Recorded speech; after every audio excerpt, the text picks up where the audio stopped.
Yeah, well, I mean, like I said, there's two sides to it. I'll start with the selectivity.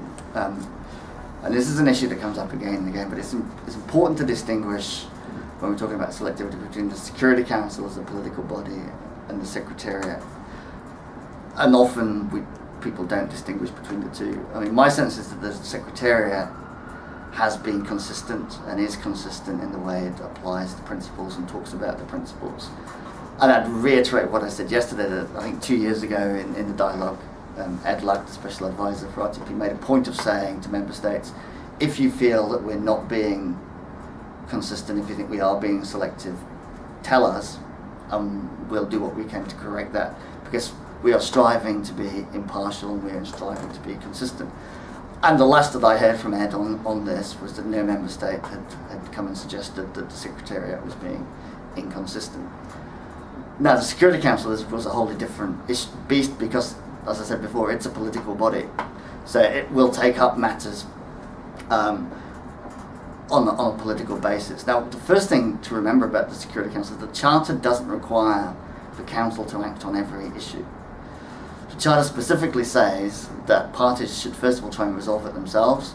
The regional arrangements should try and resolve it themselves. If there is a way of resolving a problem without going to the Council, then those ways should be tried and utilised first. So the fact that something's getting to the Council suggests that other mechanisms have already been tried and failed. So that's the first. The second thing is, as I said, the Council is a political body, and getting things on the agenda is itself a political issue. And I think it's become more political quite recently, particularly in relation to RtoP issues, precisely because the norm and these habits of protection have developed so far that once an issue gets on the agenda, Council members would find it difficult to block action. So we saw, for example, in the case of Sri Lanka, we saw a rearguard action, by the government of Sri Lanka and several of its supporters to prevent it even getting on the agenda, to even prevent informal briefings from the Secretariat to the Council, which again, I think, as I mentioned yesterday, I think contradicts this idea that, on the one hand, Member States are saying we need more judicious analysis, more balanced assessments, we need to know the pros and cons of what we're doing. But on the other hand, they're saying, let's not have briefings from the Secretariat. I think there's an inconsistency there. Either you want to make decisions based on full information, in which case you need to ask the Secretariat to provide you with that information, or you don't, in which case you... and too often in the past, Member States have blocked even informal briefings from the Secretariat.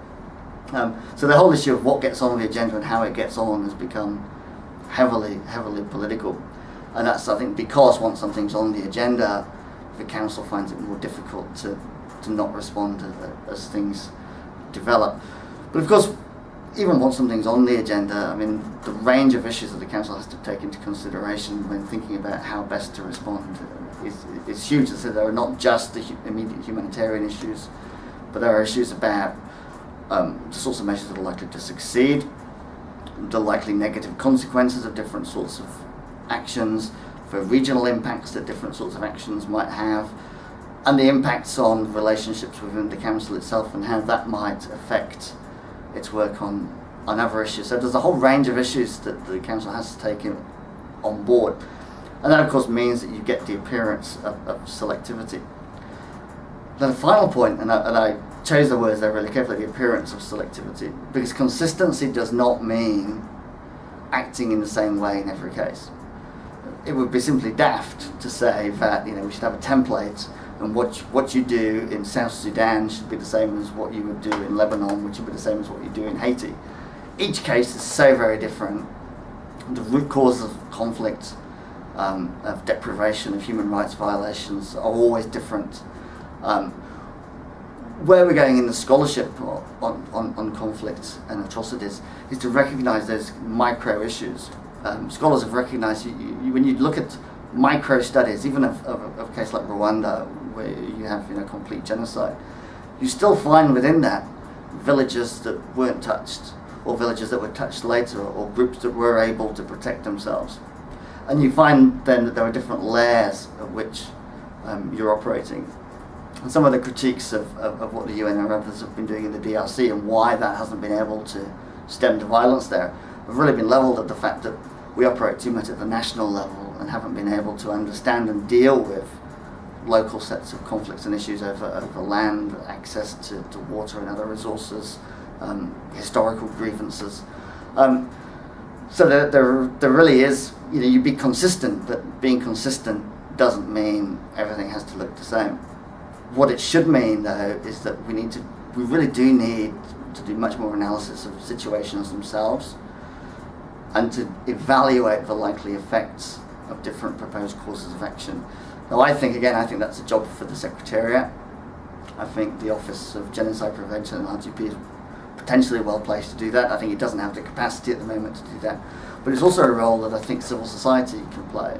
And the civil society has greater freedom in terms of the sources of information that it can take and the sorts of analysis that it could put out. But we could look at developing methodologies to do this sort of analysis and use partners in countries in order to gather that information, as well as regional experts, so that when the next crisis starts, decision makers down the road don't have to start from scratch and figuring out what's going on in this country. There's already a repository of information there. For me, the most telling thing is the first 2 weeks of decision making on Libya. The people making the decisions really didn't have much of an idea of who the National Transitional Council were, let alone what they were trying to do or what was best. We need to start to build that sort of information so that, the rhetoric, when I've used the rhetoric of tailored solutions, there's no one size fits all, we've got to carefully tailor the measures to the situation. Well, we can only do that if we've got a good grasp of what the situation is, and for that we need detailed country studies.